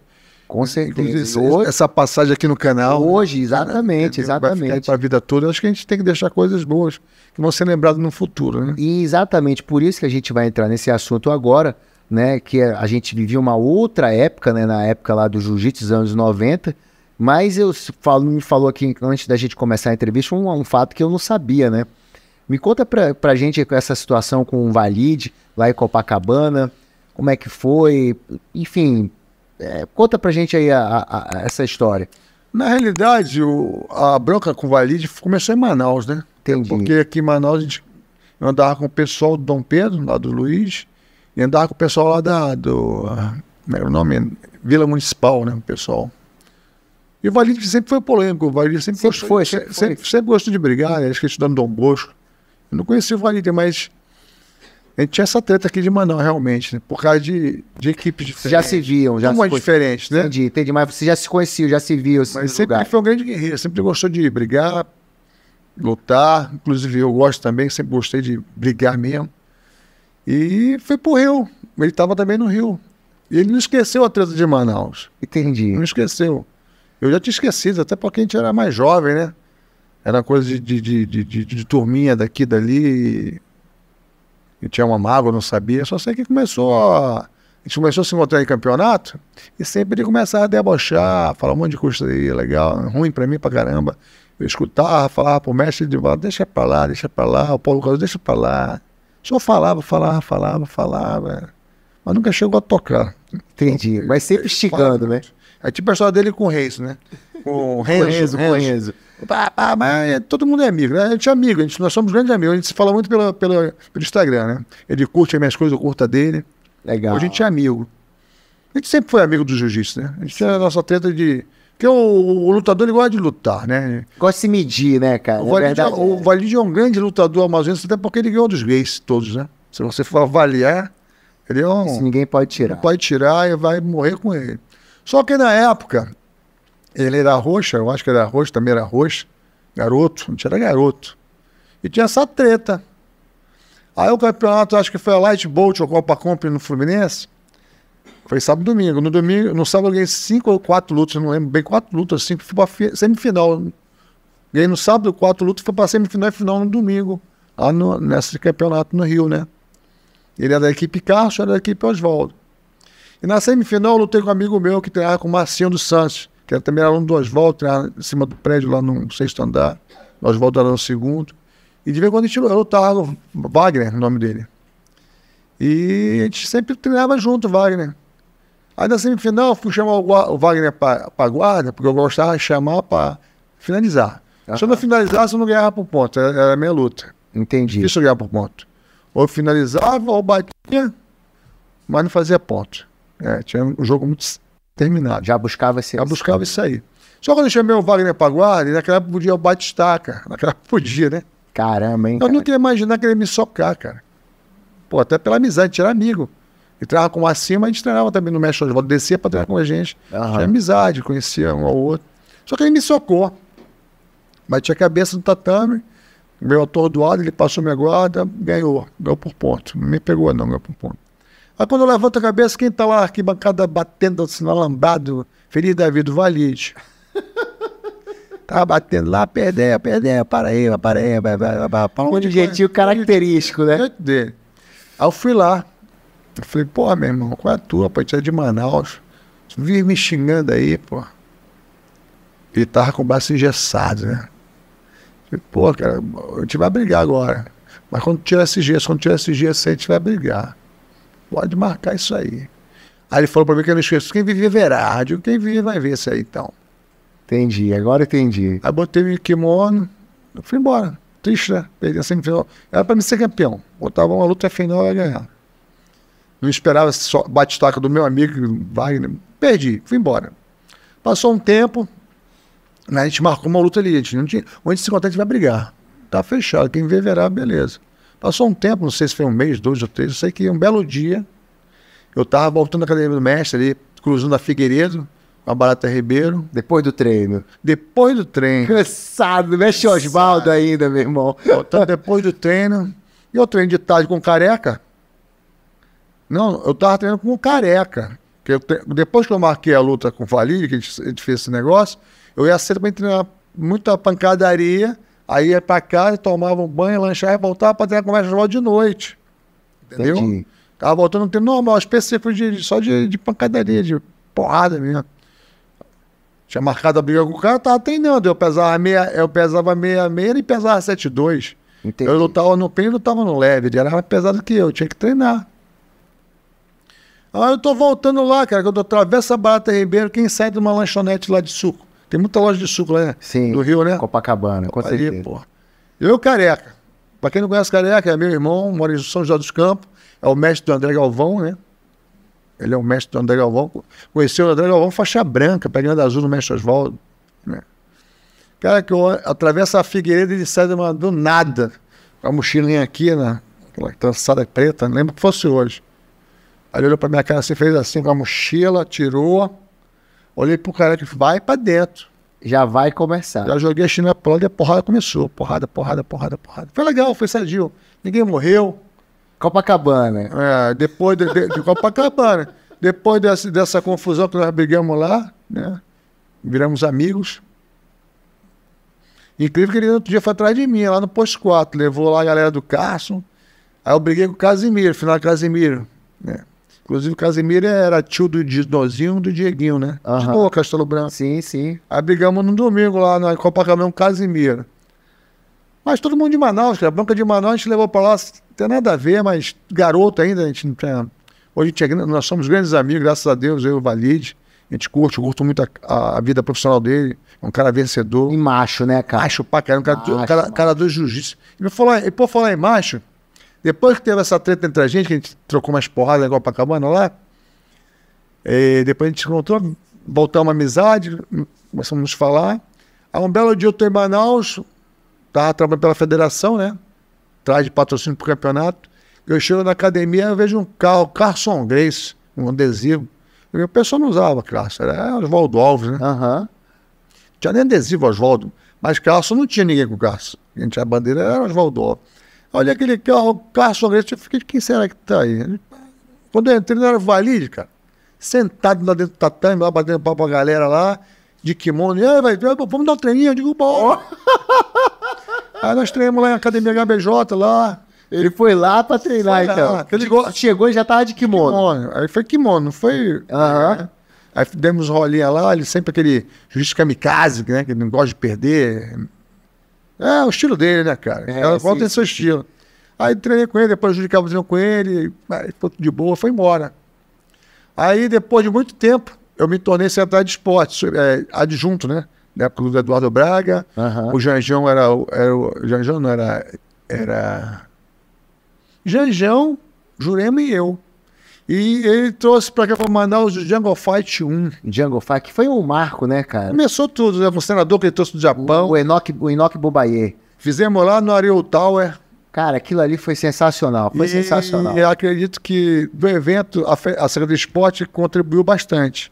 Entendeu? Não, acho que e o próprio senador também, o japonês, para aquilo ali acontecer, quando a gente olha para trás hoje, cara, fazer um evento aquele ao vivo, passar ali surgiu o menino do Belém lá, o japonês que escreveu tá aqui, o Machida. E o outro, mas surgiram vários dali, cara. Vários, se você for dali, ó, que foram campeão do UFC. O Machida, o Verdun, que veio lutar aqui. O próprio Napão que lutou com o Verdun.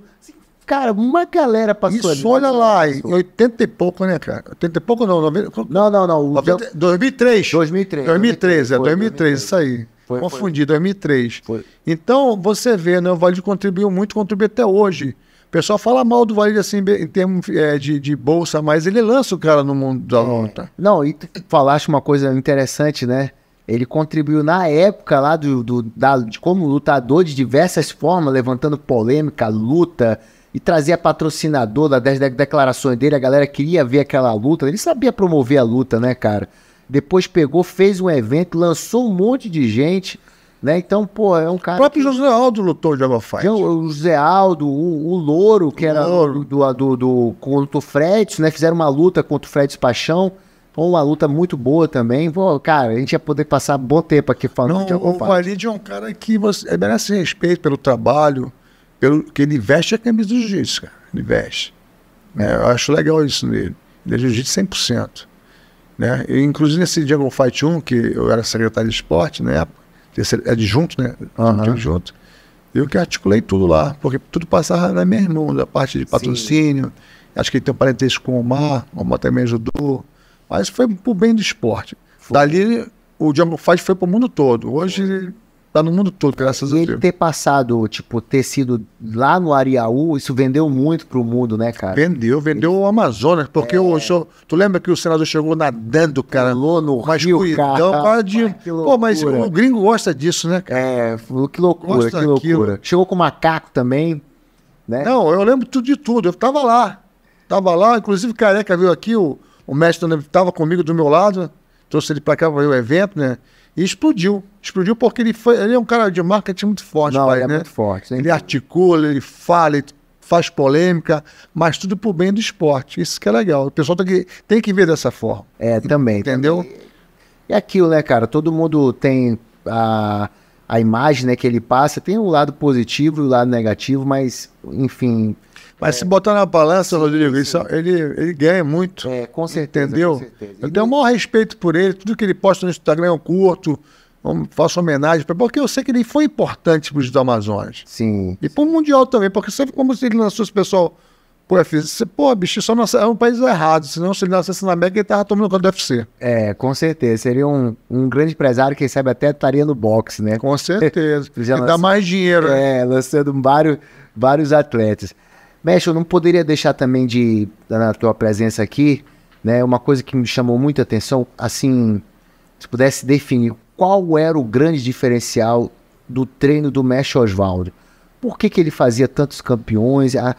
O que tinha de diferente ali, na tua opinião? Quando tu foi pro Rio e tu pôde vivenciar isso de perto? Além de amar o jiu-jitsu, grande estudioso do jiu-jitsu, muito detalhe. Ele tinha uma visão assim, ele passava a visão no teu rola, já corrigia aqui, corrigia ali, já ajeitava ali, e com certeza dava resultado, né? Tem um amigo nosso, o Pascoal Duarte, que mora em Pascoal, já ouvi falar dele lá. Pascoalzinho fez uma luta lá no Fluminense com o Grace, que fez o UFC, como é o nome dele? Royce? Royce. Pegou o braço do Royce lá no evento. Não sabia não. Pois então... É uma escola muito forte do mestre Oswaldo, pelo carinho que ele tem pelo jiu-jitsu, entendeu? Pelo Amazonas. O pessoal gosta muito do mestre Oswaldo. Vai ter um ou outro que vai falar mal, como falar mal de mim, de você. Sim. Não... É isso, Jesus andou com 12, um fraquejou. Pois quebrou todo o esquema, né? Mas é importante isso. Porque, sabe, Rodrigo, eu acredito que a gente aprende no erro, né? O ser humano, ele nasceu para errar. Mas para aprender também naquele erro, né? Você não pode persistir no erro, né? Você cai, se levanta mais forte e segue a vida. Você tem que construir a tua vida. Você vai partir um dia e vai deixar um legado. Tem que ser um legado do bem, né, cara? Falar em legado do bem, eu tenho 36 anos dando aula de jiu-jitsu e estou no 8º grau, faltou uma faixa para me chegar no ápice. Eu peguei com 67 eu peguei minha faixa vermelha. 67? Conta 10 anos, né? Qual ano você vai pegar? Com 67 anos. 67 anos. Eu peguei em 2022, eu tinha 57, com 67 eu pego a vermelha, que é a última, né? Então hoje eu me dedico muito a ministrar seminários aqui e fora de Manaus, no Brasil todo. Como é que tá a HBJ hoje, mestre? Tá funcionando normalmente, né? Mas aquele negócio, eu fiz a minha HBJ tipo uma confraria de faixa preta. Todas as minhas faixas pretas têm a chavezinha da academia, quer treinar, vai lá e treina, paga a sua mensalidade. Que às vezes o teu horário é diferente do treino normal, sim. Turma, né? São quantos anos já, mestre? 36 anos. 36 anos. Mas a coisa mais importante que eu me dedico atualmente é o projeto social, né? Fica onde, mestre? Na academia. Terça e quinta. De 6 às 7 da noite, sábado 10 é meu dia. Quem são essas crianças? São crianças da própria comunidade carente, um trabalho de inclusão social, porque elas não pagam nada, né? Estou começando agora, faz 6 meses de projeto. É o projeto piloto, né? Está com 6 meses, já tenho 64 crianças. 64. A meta é 100, que dá para atender 100 pelo espaço físico. E começamos com o Nogui. Estamos só com o Nogui por enquanto. Tem uma promessa aí que já está quase fechado. Só não falo que está fechado porque não está com mão. Dos kimonos, são 100 kimonos, sem mochila, sem boné, sem camisa resguarde. Que legal. As crianças, né? E estamos trabalhando nessa juventude porque hoje em dia a carência, além de que eu vejo a carência religiosa, né? Porque a carência da família também. Eu tenho um aluno lá que hoje em dia eu sou pai, sou avô, porque tem... A minha comunidade que cerca o Dom Pedro ali é uma comunidade carente, entendeu? Nova Jerusalém, não sei se vocês conhecem, perto da Federal ali. Já ouvi falar. Muita criança carente ali, hoje me trato como pai, como avô, eu chego, me beijo, me abraço, outra coisa, meu amigo. Que legal, que legal. Me motiva, me renova, né? Tá feliz fazendo isso? Estou muito feliz, né? Até pelo apoio que estão me dando agora, né?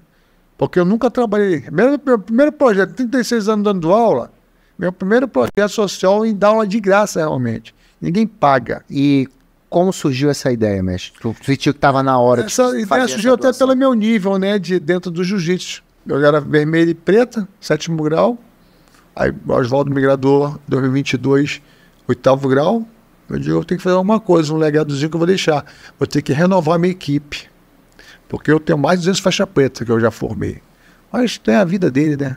Tem as profissões, tem as academias dele. E eu digo, vou fazer uma coisa, eu vou renovar minha academia. E eu que dou aula, não tem ninguém, só eu que dou aula. Às vezes, quando tem uma situação diferente, eu chamo 2 faixas pretas para me dar um apoio, né? Ou então, se eu tivesse um evento como esse, tivesse da aula, eu venho daqui, dar minha entrevista lá, deixava alguém lá, mas não para, terça, quinta e sábado. E cada dia chegando mais. Porque você trabalha por bem, né? Deus ajuda. Eu vejo naquelas crianças. Outra coisa, eu tenho 4 autistas que treinam comigo, já crianças que tinham medo de lutar, tinham medo de dar rolamento, já estão mais confiantes. Você sabe que trabalhar com autismo é difícil. Sim, sim. Lógico que é um nível bem baixo, né? Mas a gente percebe que tem as dificuldades, tem medo, se desliga do treino, tem que chegar lá com sabedoria, com carinho. E hoje já estão bem melhor. Tanto que a família me chega, pô, mestre, obrigado, meu filho melhorou muito no dia a dia, no colégio, já tá outra pessoa, tá mais sociável e tal. E agora, o recente foi o Pedro. O Pedro, ele tem problema quando nasceu, ele tem uma deficiência motora, né? E tá lá feliz, ele brinca, ele luta. E é isso, cara. Acho que a vida a gente tem que fazer o bem. Já plantei muito, já colhei muita coisa boa, graças a Deus. Eu me vejo como um homem realizado, um cara que... Vou até contar uma coisa aqui, eu já sou bisavô, acredita? É mesmo, é? Com 58 anos, que eu vou fazer em janeiro agora. Eu tenho 4 netos, 4 meninas, neta e um neto. E o Cef, que teve um neném agora, um garoto, Ian Caleb, que é meu bisneto. Outra geração aí. Uma outra geração já, né? Então, pô, são poucos que conseguem isso, né, cara? Sim. Antes de você sair do game, bem antes, eu tô com um bisavô já. E uma coisa me deixa muito feliz. Graças a Deus, Deus me deu muita coisa boa, né? Minhas filhas, tudo bem, graças a Deus, com saúde. Uma artista formando agora em arte cênica no OEA, uma nutricionista, outra dentista. E a vida segue, graças a Deus. Ninguém no vício, a minha família é unida. Todo final de semana eu tô com a minha mãe, com meus irmãos, porque a mamãe já tá velhinha, tem que aproveitar enquanto tá viva, né, Rodrigo? É verdade. Eu não deixo de ir lá, cara. Amanhã é dia que eu tô lá com ela colado, batendo um papo. Qual o teu objetivo principal com o teu projeto social? Cara, é ver essas crianças realizadas, não como lutador, mas como um homem mesmo na vida. Eu quero passar lá na frente, ver um médico, um advogado, um engenheiro, um empresário. Nesses 36 anos da academia, pô, tu já formou várias pessoas aí, deve ter gente de diversas gamas de profissão, né? Tenho, mas é aquele negócio, eles me pagaram para dar aula. Sim, o Péricles Júnior é defensor público, foi meu aluno. O Fábio Aníbal é meu aluno. O Bex é meu aluno. Entendeu? Então tudo formado. Caramba, olha, toda essa galera, né, cara? Paulo Coelho, Mauro Moura, Juricaba, galera, Lelinho é bioquímico, tem lá o lance dele que ele trabalha, tudo que eu peço ele me ajuda. Pra te falar a verdade, eu construí uma coisa muito boa. Eu tenho um amigo que eu dou aula particular, o doutor Armando Basto, ele foi meu aluno lá atrás, quando eu estava fazendo medicina ainda. Hoje ele é um médico renomado, um oftalmologista lá no Beira Alves. Ele não tinha tempo para dar aula, para treinar na academia, ele me convidou para dar aula particular. Eu estou 8 anos com ele lá. Que legal, que legal. É tipo assim, se eu precisar fazer um exame de vista, eu não pago. A minha filha não paga. O poder da arte marcial, né, cara? Né? Vai abrindo as portas. Às vezes eu vou lá no... Não, mestre, que é isso, paga não só ele, como vários amigos médicos, entendeu? Que eu formei como homem lá, porque eles falam assim, você fez parte da minha vida e eu sou muito grato. E é legal você ter conseguido isso aí. Eu acho que é um dos grandes objetivos E um respeito, né? Hoje você vê que o Paulo Coelho me respeita, já vi live ele falando de mim, entendeu? Já isso é bom, cara. Quer dizer que eu fiz parte da vida dele, fiz uma parte boa da vida dele. Entendeu? Então, eu tô realizado como homem, como pai, como filho, como bisavô, como mestre de jiu-jitsu, como bisavô. Então, é seguir a vida e agradecer a Deus todos os dias, quando eu levanto. Antes da gente começar aqui a entrevista, eu conversei com alguns professores e mandou aqui uma pergunta, o Ulisses, eu vou ler aqui, o CC Ulisses, que esteve aqui com a gente um tempo, né? A primeira delas é: qual a história mais engraçada que você vivenciou no dojo do mestre Oswaldo Alves? Cara, é uma história meio até sinistra de contar, entendeu? Mas... Pode contar, tem que contar. Agora tem que contar. Cara... Porque tu morou, né, cara? Morei, teve várias. Mas assim que tu lembra... Que eu lembro que eu fiquei até meio... É difícil contar isso, até porque é a intimidade do mestre, né, cara? Entendi, cuidado. É perigoso. Tipo, deu um flagrantezinho, eu fiquei assim, mas tive... Pô, aí peguei um esporro. Mas morava lá, entrei de bobeira e... Sim. Entendeu? Foi cômico isso aí. Outra coisa que eu também achei legal, que não esqueça, a luta do Titão com o jacaré lá dentro, né? Ah, olha só, cara, esse treino, né? É, treino, que o Tito pegou o jacaré ficou chateado, queria jogar o Tito pela janela. Naquela janela, né? Entendeu? Pegou em quê? É costa. Não pega costa, pega muita costa bem, né? Entendi. Entendeu? E outra coisa também lá no Oswaldo, que eu lembro bem, cara, da trocação do Arthur Mariano. Eu ficava olhando pra aquele cara ali, batia muito rápido, o saco chutava rápido. Caraca. Eu digo, porra, impressionante a velocidade que ele tinha de braço e perna. E pegava forte também, né? A pancada muito forte. Tem muita coisa boa no Oswaldo, sabe? Mas uma coisa que eu vou te dizer, acho que ele tá... não sei se ele tá se referindo a isso. Olha, eu achei que ele tá se referindo a alguma coisa, pra ele fazer uma pergunta pontual, assim. Cara, uma coisa que foi até estranho, porque o Paulinho Caruso, a gente era muito amigo. Eu almoçava muito na casa dele, né? Aí ele gostava de viajar, ele era surfista, ele viajava pra região do lago pra surfar lá, com Saquarema, pá. E ele deixou uma bicicleta lá na academia, que às vezes eu pegava pra pedalar. Entendi. Aí ele viajou pra lá, eu tava sem dinheiro, rapaz. Eu não vendia a bicicleta do cara. Aí chegou, o cara tá maluco, mas, porra, meu irmão, eu tava com fome, tu viajou. Eu vendi, mas... Tinha saída, mesmo. Tinha saída. Aí eu vim a Manaus, naquela época, a Zona Franca Forte, né?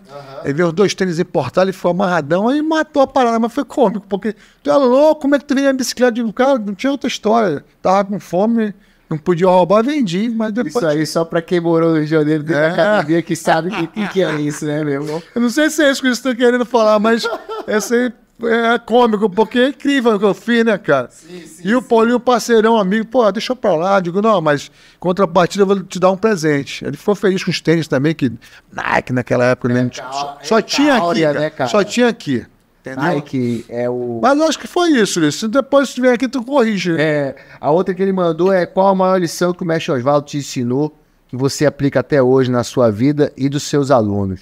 Perdão. Oswaldo sempre perdoou todo mundo. Ele sabia que falava mal dele. E eu perdoei, já tive muito aluno traíra, né? Porque você... Como é que tu lida com os traíras, cara? Porque uma coisa é a situação hoje, mas nos anos 90 era um negócio... Era difícil, cara, tipo assim, você fazer alguma coisa pro seu mestre. Era difícil a tua convivência no mundo marcial. Até se você encontrar, você ficava estigmatizado. Sair da academia não era um processo simples, né, cara? Hoje é. E sim, uma coisa é normal. O cara sai, volta. Tá, às vezes fica em duas academias ao mesmo tempo, né?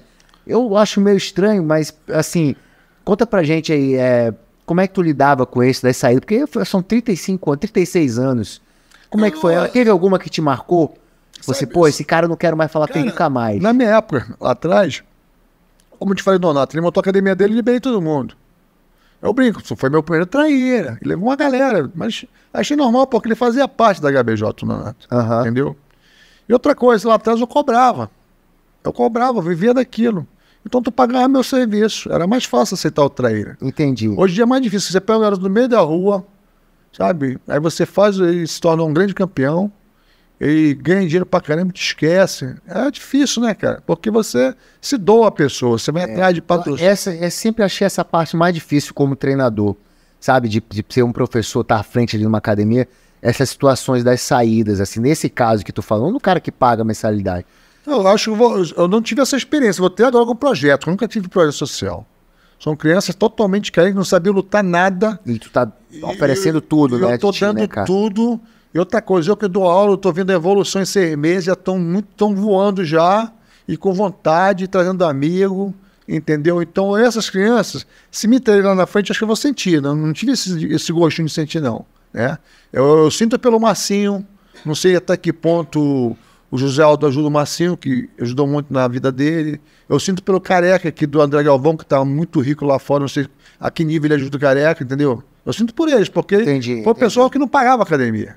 Então, o pessoal sempre pagou. No caso do André Galvão, eu lembro... Inclusive, eu acho que o pessoal vai treinar com o Donato, né? Inclusive, eu penso assim, que o Donato tinha um salário dele de policial e não precisava de grana. Ele queria só ter academia por causa do filho dele.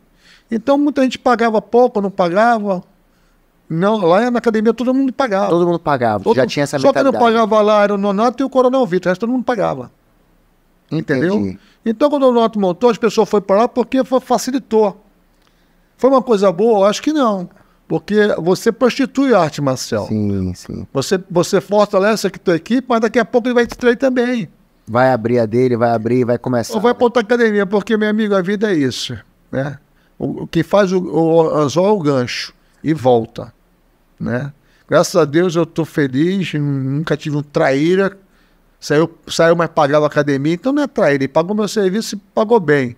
Lá atrás eu fiz um trabalho na federação para segurar um pouco. Você podia sair, mas tinha que pagar uma multa. Ou então passar um tempo sem competir. E a multa era para o dono do teu ex-professor, não era para o atual. Tô aqui, eu vou para outra academia. E achei legal isso. Isso acabou. Isso acabou.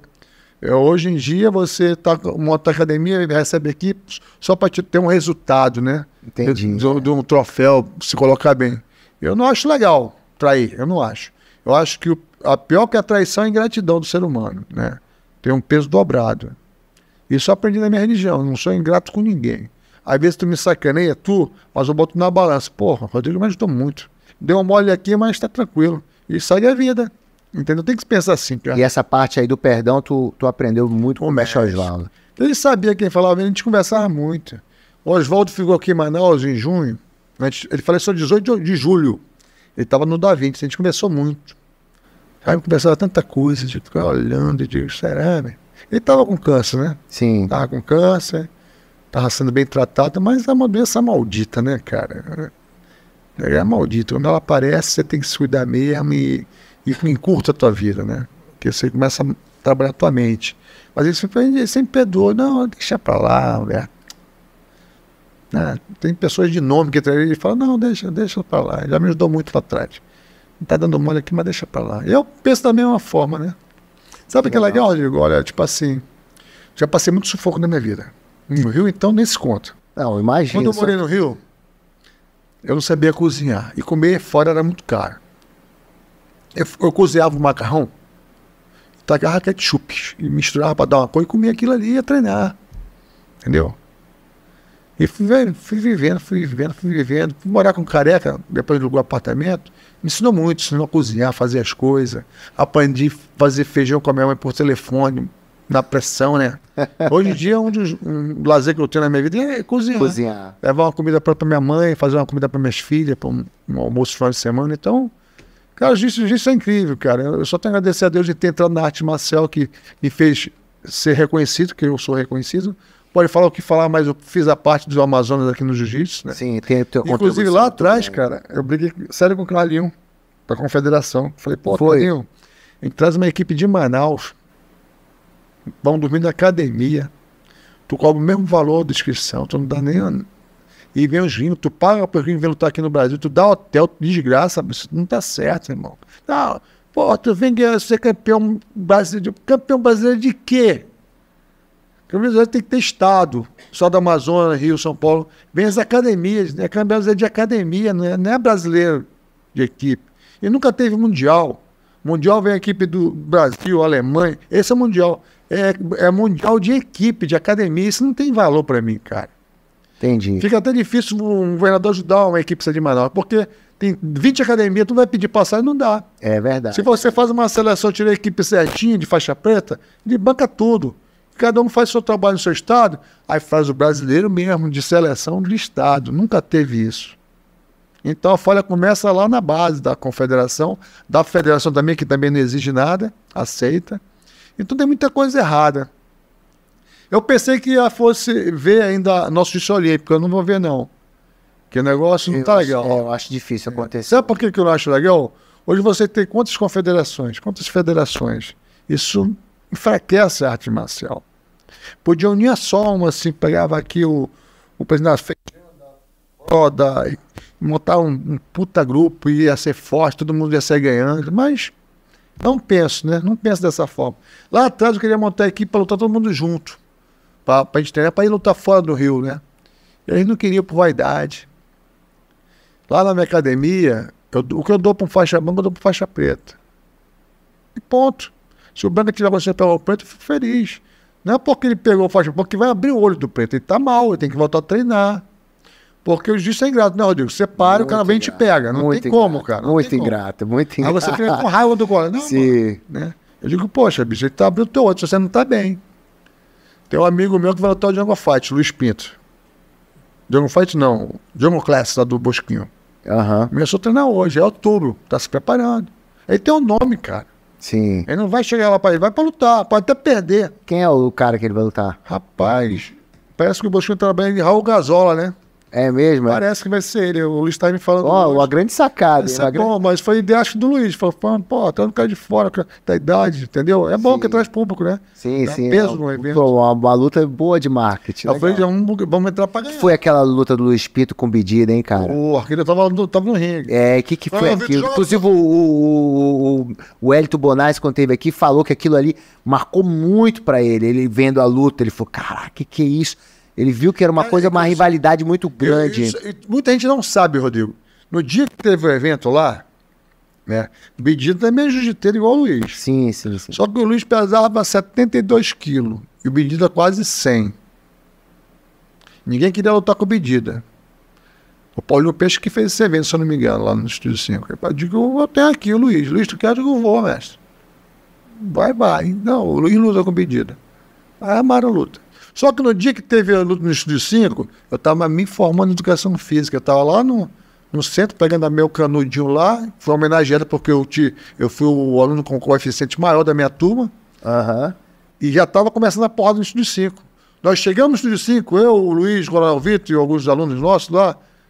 Nós chegamos e Luiz, caralho, tô olhando para baixo, o ringue já estava montado lá, o Bedida dentro, e o Luiz lá em cima, não tinha nem aquecido. Houve isso aí? Houve isso, e o Luiz desceu apanhando do Vitor na cara, já para esquentando, né? Já entrou, foi uma luta muito boa, vacilou, era para ter ganho aquela luta, ele fez certinho, encaixou lá, era para bater, ele ficou, correu pro lado, o Bedida deu a costa, quando ele correu, não era para ter ido para costa, para ter botado para baixo de novo.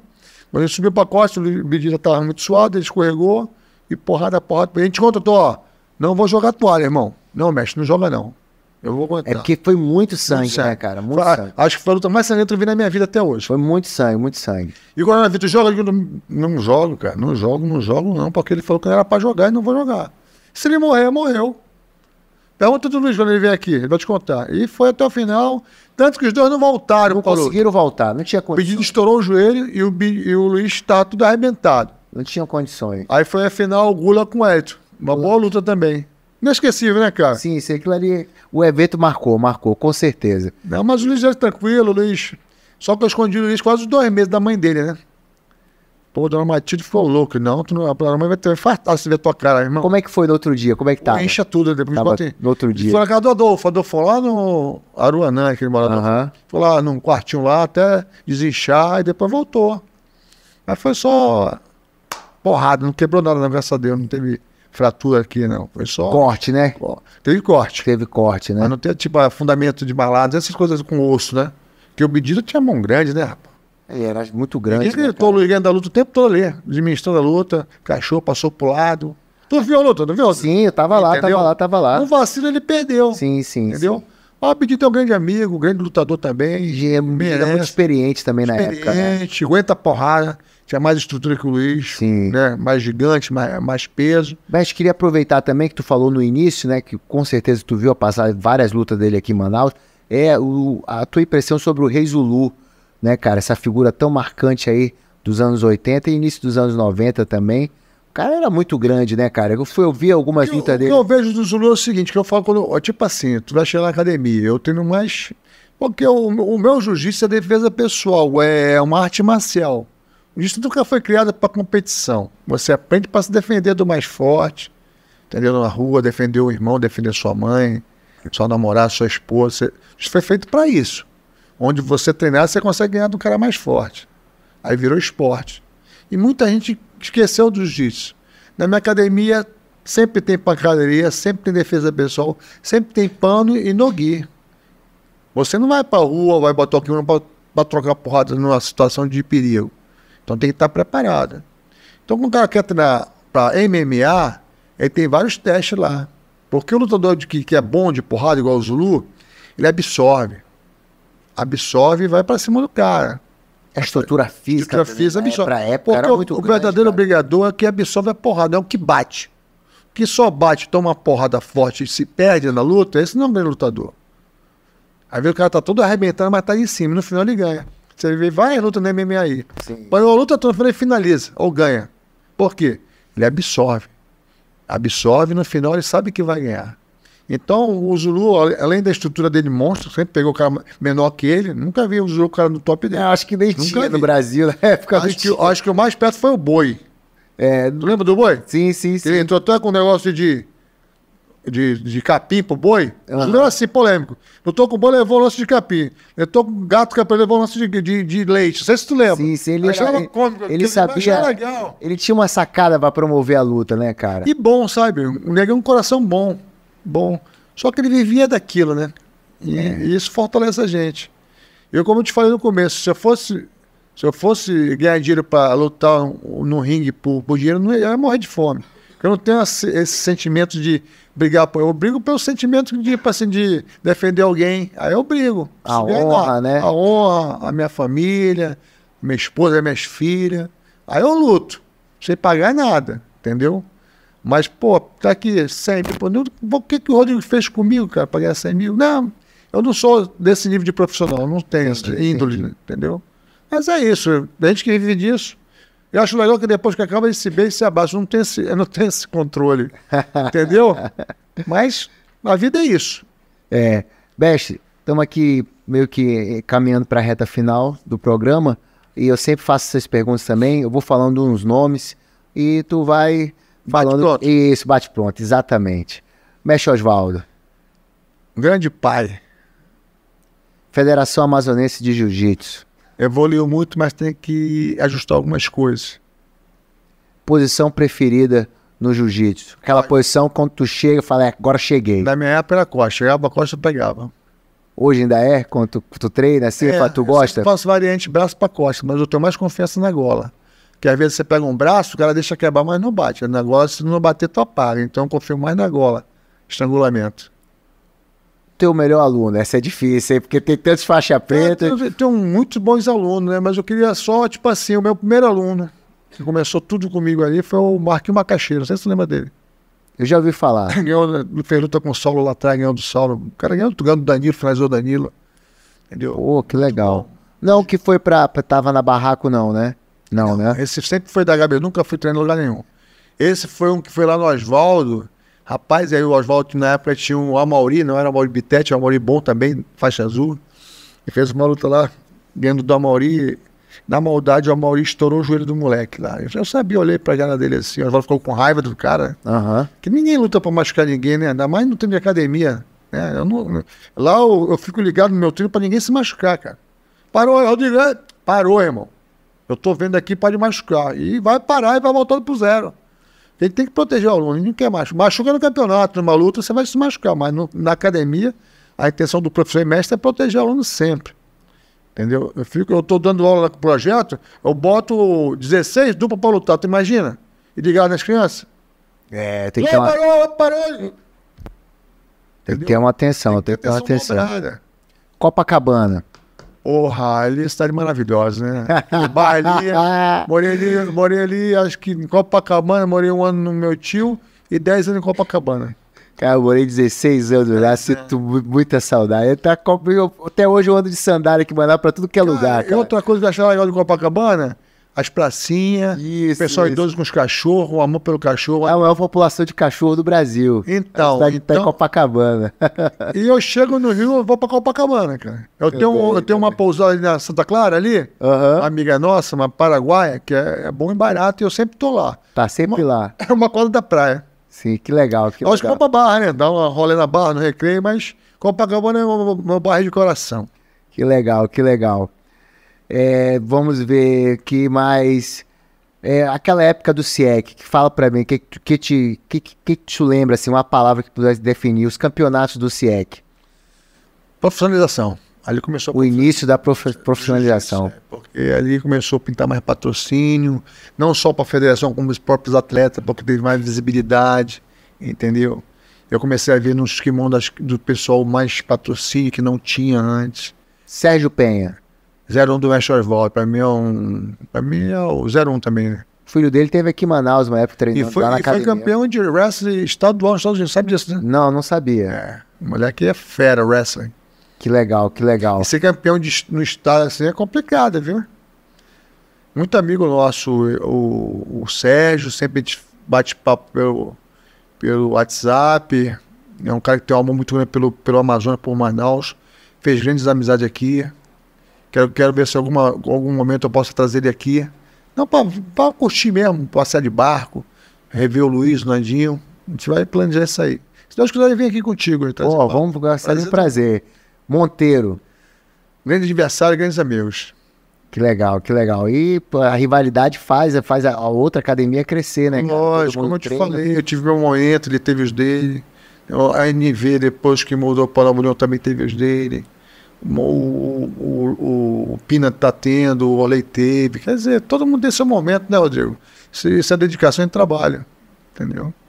Que legal. Olha, estamos aqui, chegamos ao final. Dizer que foi um prazer te conhecer, eu ainda não te conhecia, mas só o nome. Quem é da luta não tem como nunca escutar HBJ, né, cara? Só se não tem como. Sempre tom, mas prazer estar te conhecendo aqui. Obrigado por ter vindo. E deixa aí contigo as considerações finais. Parabéns aí também por todo o trabalho que já fez na luta amazonense. Queria deixar muito claro isso aqui, pessoal. Você ter uma academia com mais de 30 anos... E viver de jiu-jitsu? Viver do jiu-jitsu não é para qualquer um. Não pode ser ignorado isso. Então, assim, putz, parabéns, cara. A galera que tá começando tem muito que aprender com você. Espero que essa entrevista seja vista aí por muita gente, principalmente quem tá iniciando aí na sua academia, de um dia poder ter sua academia mais de 30 anos, 36 anos, né, cara? Então, parabéns, depois acho que é a Monteiro, depois é a Monteiro. A Monteiro são 35 anos agora. 36. Então eu que agradeço, Rodrigo, essa oportunidade de falar um pouco da minha vida, do jiu-jitsu, que também é a minha vida, né? E mandar um abraço para todos os meus alunos, ex-alunos, as pessoas que me admiram. E quem não me admira, eu só tenho a agradecer também, porque de alguma forma me incentivou a ser melhor do que eu sou hoje, né? Então um beijo para todo mundo e parabéns pelo programa. Tenho certeza que vai eternizar isso aí. Sim, temos bastante entrevista ainda para acontecer. É isso aí, pessoal. Vamos ficando por aqui, encerramos mais um episódio do programa Hora da Luta. Fica ligado aí na sequência, vê os cortes dessa maravilhosa entrevista. No mais, qualquer problema é só chamar. Valeu, Meu irmão.